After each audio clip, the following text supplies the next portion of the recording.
Okay, let's unpack this. Imagine for a moment trying to run a truly massive organization. I mean, hundreds, maybe thousands of people spread across different teams into continents even.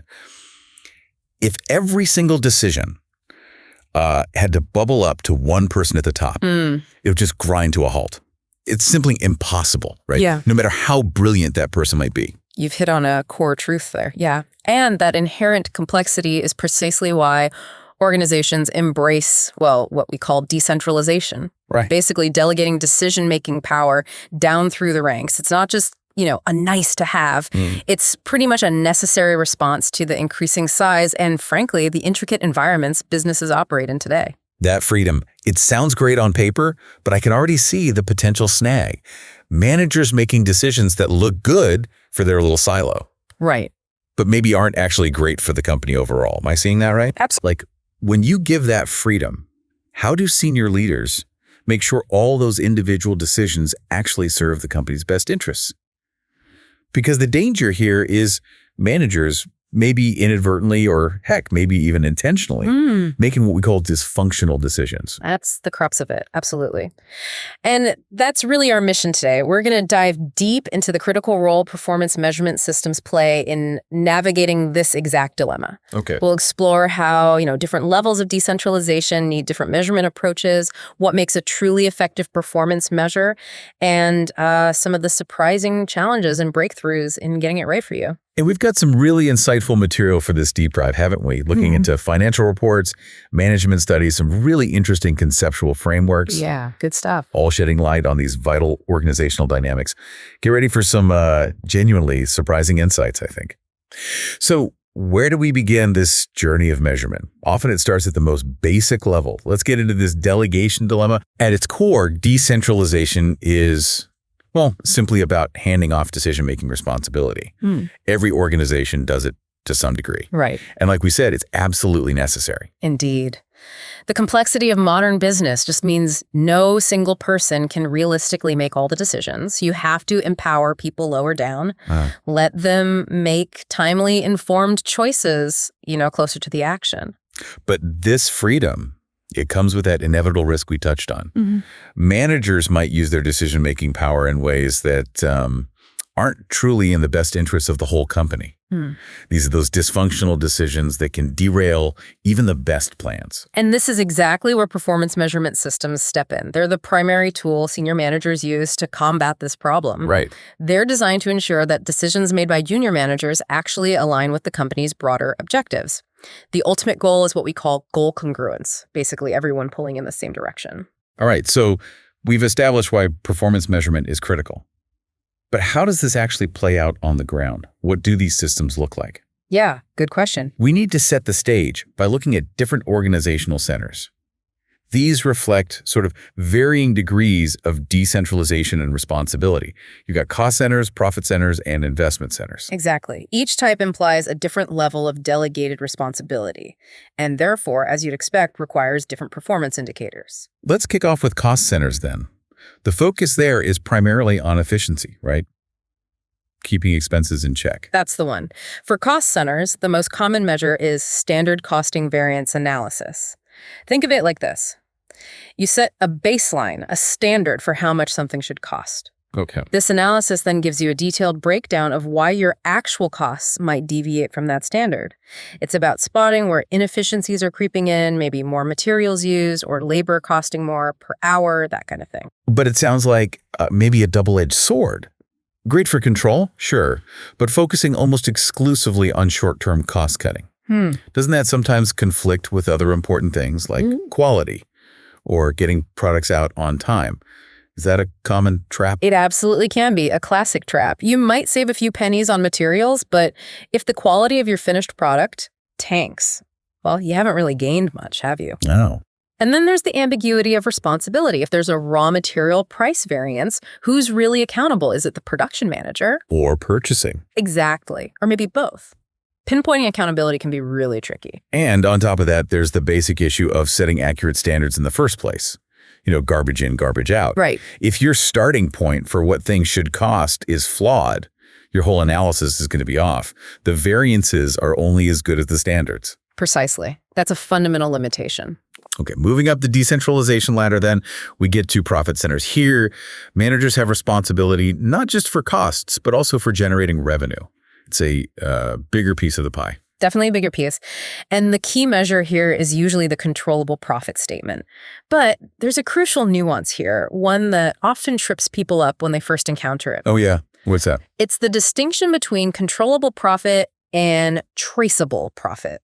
Okay, controllable versus traceable. What's the difference and why does it matter so much? Right. So when you're assessing the manager's performance, the individual, you should really only consider costs and revenues that are truly under their control. Makes sense. That's controllable profit. If they can't influence it, it shouldn't really be on their personal report card, so to speak. But when you're assessing the success of the division itself as a business unit, you look at traceable profit. This includes all costs and revenues you can directly trace back to that division, even if the manager didn't directly control the initial decision that caused the cost. Can you give us a concrete example that might help nail it down? Absolutely. Think about, say, depreciation on some big piece of divisional machinery. A divisional manager in a profit center. They probably had no control over the initial decision to buy that huge fixed asset years ago. Right. That was likely a higher level decision. Exactly. So for judging their personal performance, the depreciation expense wouldn't be included as a controllable cost. They didn't buy the machine. Okay. However, it is a traceable fixed cost. It clearly belongs to that division's operations, so it absolutely would be included when you're assessing the overall success and profitability of the division itself. Got it. Controllable for the manager, traceable for the division. That's clear. Now, here's where it gets really interesting, I think. Investment centers. Ah, yes. These managers have all the responsibilities of a profit center, plus that critical responsibility for capital investment decisions, deciding where to put the company's money. That's right. Big decisions. And this is where things can get incredibly complicated, especially when we start talking about percentages, right? Indeed. This is where things often go sideways. We typically look at two key measures here. Return on investment, or ROI. The classic one. The classic, yeah. And residual income, or RI. Think of ROI as your efficiency ratio. How much profit are you squeezing out for every dollar invested? It's calculated as, controllable or traceable profit divided by the controllable or traceable investment. Pretty straightforward formula. Relatively. RI, on the other hand, is a bit more sophisticated. It asks a slightly different question. Are you making enough profit above what it costs the company to even have that money invested in the first place? So it factors in the cost of capital. Precisely. It's an absolute dollar amount. You calculate it as controllable or traceable profit minus an imputed interest charge on that investment. And that interest charge is just the investment amount times the company's cost of capital. Okay, and this is where we can really see those potential dysfunctional decisions in action. Let's use example one, that division X from XYZ Picklebird. So this division currently has net assets of $10 million, earns a profit of $2.2 million, and the company's cost of capital is 10%. Right, so doing the math, their current ROI is 22%. $2.2 million is $10. And their residual income is $1.2 million, $2.2 million profit minus 10% of $10 investment. So, performing well by both measures currently. Performing well. Now, along comes proposal one. This involves investing an extra $1 million in assets to earn an additional annual profit of $150,000. Okay. Now, from the company's perspective, this looks pretty good, right? A 15% return, it says $15 on that new investment, which is clearly higher than their 10% cost of capital. Yeah, the company should absolutely do this. It creates value. Definitely. But here's the catch for the poor divisional manager if they're being judged solely on ROI. If they accept proposal one, their new divisional ROI actually falls. You've got $2.35 million profit, 2.2 meters plus 0.15 meters, divided by $11 million investment, 10 meters plus 1 meter. That comes out to about 21.4%. Roughly, it dropped from 22%. Yeah. Wait, hang on. So a manager incentivized by ROI might actually reject a genuinely good investment just because it makes their percentage look slightly worse. That's exactly the dysfunctional outcome. Yeah. It's incredible, isn't it? Oh, deeply counterintuitive. It really is. But this is where residual income shines. If proposal one is adopted, what happens to RI? Well, the new RI is $2.35 million profit minus 10% of the new $11 million investment. That's 2.35 meters minus 1.1 meters, which equals $1.25 million. It increased from the original $1.2 million. So RI goes up, reflecting the value created. Exactly. Because ROI increases, it encourages the manager to make the goal-congruent decision. It aligns their incentives properly with the company's goal of maximizing wealth. Okay, let's look at the flip side, Proposal 2. This involves getting rid of $2.3 million in assets, which would cause profits to fall by $16 million. Right. Now, the return on those assets they're thinking of ditching is $2 to essence, which is about 13%. And 13% is greater than the 10% cost of capital. Correct. So from the company's perspective, these assets are actually earning more than their costs. They should not be disposed of. This proposal destroys value. It's a bad move for the company. But what happens to the manager's ROI? Well, if they accept Proposal 2, their new profit is $1.9 million, 2.2 meters, 2.3 meters, and their new investment base is $7.7 million. 10 meters, 2.3 meters. The new ROI, it's 1.9 meters, $7.07, which is about 24.7%. It rises from the original 22%. So ROI goes up when they make a bad decision for the company. Precisely. This increase could incentivize the manager to accept this value-destroying proposal just to boost their performance metric. It's a huge red flag for anyone relying solely on ROI. This is fascinating. But what about residual income in this scenario? Let's check ROI for Proposal 2. New profit is $1.9 million. New investment is $7.7 million. So RI is 1.9 meters minus 10% of 7.7 stone. That's 1.9 meters minus 2.77 meters, which equals $1.13 million. It is decreased from the original $1.2 million. So RI correctly signals it's a bad move. Again, RI leads to the goal-congruent decision. It accurately reflects the impact on the company's overall wealth. So what's the big takeaway here? What should listeners really grasp about this ROI versus RI thing? The shocking takeaway, really, is that a measure like ROI, which seems intuitive and is widely used, can actually trick managers. It can systematically lead them to make choices that hurt the entire company's long-term health. Because it's a percentage, a relative measure. Exactly. It's a relative measure, a percentage, and that can be deeply misleading.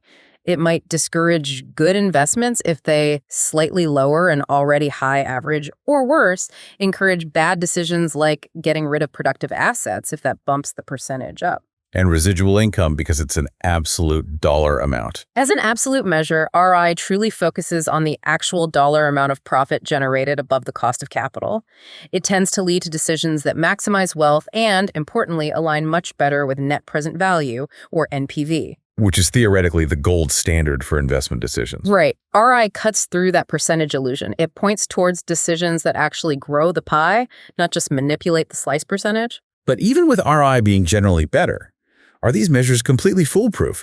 You mentioned they share some challenges. No, not foolproof. They definitely still share some common problems you need to be aware of. One challenge I can imagine is just figuring out what truly counts as controllable or traceable profits in investment in a huge, complex company.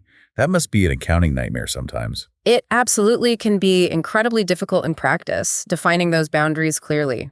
Tough. Also, both ROI and RI, if they're used in a very short-term focused way, can overemphasize immediate performance. Right, at the expense of longer-term goals. We saw that in example 2, didn't we? A project might have a great overall NPV. Meaning it should increase shareholder wealth over its whole life. Yeah, but its ROI and RI figures could look pretty weak in the early years. And that can lead managers to reject genuinely valuable projects just because they won't make their next quarterly numbers look good. Short-termism. A classic problem. Yeah. And another significant issue is how asset valuation impacts these measures, particularly if you use net book value. Net book value.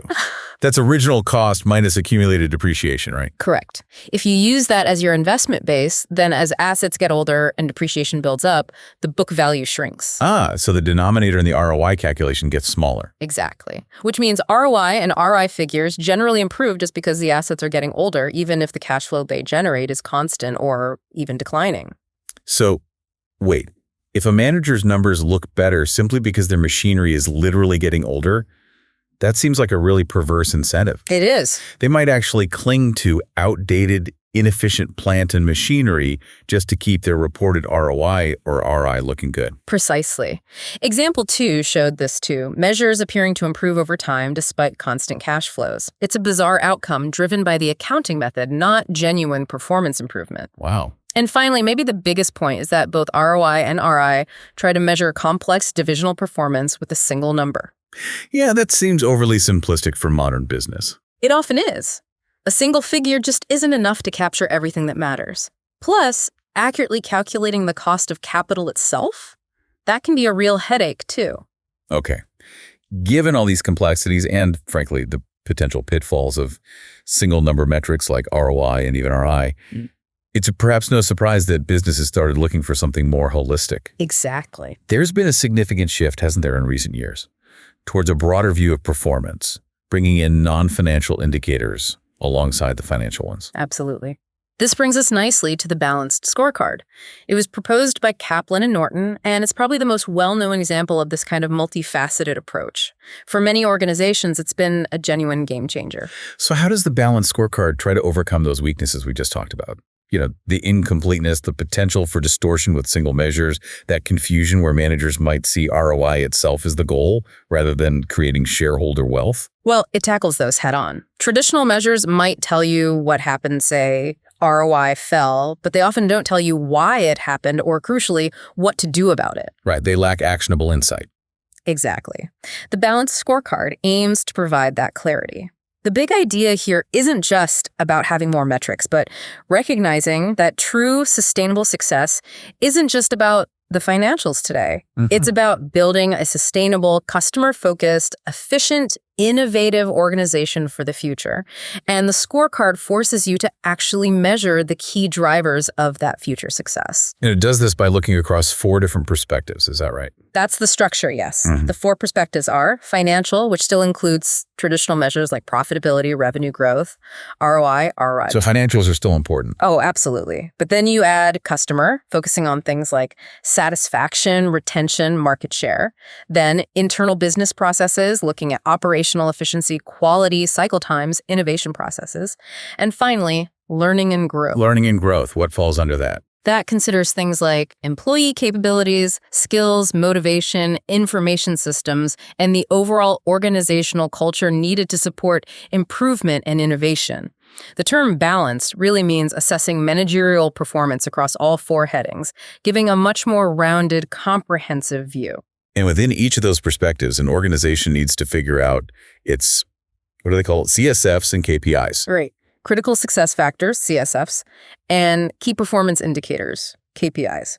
It's about making the strategy actionable. Okay, break that down. CSFs. CSFs are those performance requirements that are absolutely fundamental to an organization's strategic success. So, for instance, continuous innovation might be a CSF for a cutting-edge tech company, or maybe service quality for a consultancy. Got it. The big things you must get right. And KPIs. KPIs, key performance indicators, are then the specific measurable achievements related to those CSFs. They have to be specific, measurable, and relevant. They're your actual targets, the things you track day to day or month to month. So using example 3, if you're a private college, a CSF might be delivering high-quality training. Makes sense. Then a KPI for that could be average pass rates on final exams. Yeah. It's specific, measurable, directly relevant to quality. Perfect example. Or another CSF might be attracting and retaining students, and KPIs could be number of new student registrations this term or percentage of first-year students returning for second year. It makes it very clear what needs to be tracked and managed. You've got it. It translates those potentially vague strategic goals like be innovative or delight customers into concrete, measurable targets. So the Balanced Scorecard approach, it sounds like it offers some pretty compelling advantages over just looking at the bottom line or ROI. It definitely does. For one, because it measures performance in a variety of ways across different perspectives, it makes deliberate distortion much harder. You can't easily game the system across multiple diverse metrics. It also naturally encourages a more long-term perspective. You're measuring the drivers of future success, like innovation or employee skills, not just today's financial results. And it seems flexible too. Yes, very. Organizations can adapt the measures over time as their strategy evolves or the market changes. What was critical last year might be less so this year. And perhaps the most powerful aspect is that idea that what gets measured gets done. That's a huge part of its power. If managers know they're being appraised on customer satisfaction, on process efficiency, on employee development, not just the financials, they will inherently pay attention to those critical areas. It moves beyond just lip service. It actually helps to change behavior and focus attention where it's needed strategically. Okay, sounds great, but it can't be perfect. What are the difficulties? What are the challenges in actually implementing and using a balanced scorecard effectively? Good question. It's definitely not without its hurdles. One major one is just setting appropriate standards or targets for each KPI, especially for non-financial ones or for organizations new to this type of measurement. What is a good level of employee morale or innovation output?